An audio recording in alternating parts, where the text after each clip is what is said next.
Hi, I'm John, and I have an unusual weight loss story to share with you today. It's about how I lost over 70 pounds of fat not too long ago, and how I finally saw my abs for the first time in my life at the age of 40. How did I do it? Well, a lot of what really worked for me is stuff you probably won't read about in the magazines, and I bet it will work for you too. I'm not a naturally lean guy. In fact, I was downright obese for many years. And when I found out that it wasn't my fault, well, that was one of the best days of my life. I'm going to tell you my story because it's probably very similar to your own. It doesn't matter if you're a guy or a gal. Anyone who struggles with their weight and their waistline will relate to this story. And if you watch this entire video, which I promise you will not be online very long, I will do more than just tell you a story. I will give you the solution I discovered and use to this very day. Again, this video will not be up forever, so please watch it while you can. If you're anything like me, you've probably been beating your head against the wall for years, maybe even decades, all because you do not have that flat, firm stomach you long for. I remember the first time I saw a gal go from being really overweight to having a super firm, tight waistline.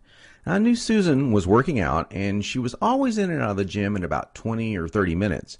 But after a few months, I really began to notice more than just her workouts.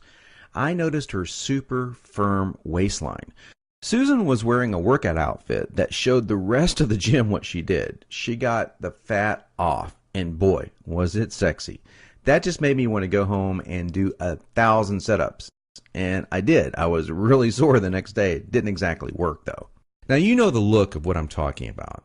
Hardly any fat around the waist, great lines of tasteful muscle tone where most people carry those rolls of flab.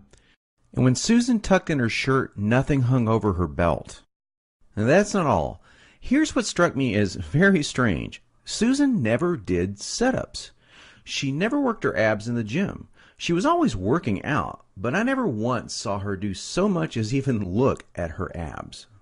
Now, many years later, as my stomach grew from a soft 33 inches to an obese 48 inches, I started remembering that first encounter with a fantastic set of abs. And you know what I did? I blamed it all on Susan's genetics. She probably used to be in great shape. That was the only answer. At least that's what I kept telling myself. And you know what? That wasn't the truth. Susan had average genetics at best. Sure, she worked at it. But come on. I was lying to myself. Now, I'm an honest guy, so admitting this was very difficult. And the fact that I was lying to myself didn't hit me all of a sudden. After all, I'd tried dieting. I'd done sit-ups and crunches for years. The only thing I managed to do was pull my back muscles and trim my waistline by about an inch, maybe 2 at the most, but not an ab muscle in sight. My clothes were always uncomfortable.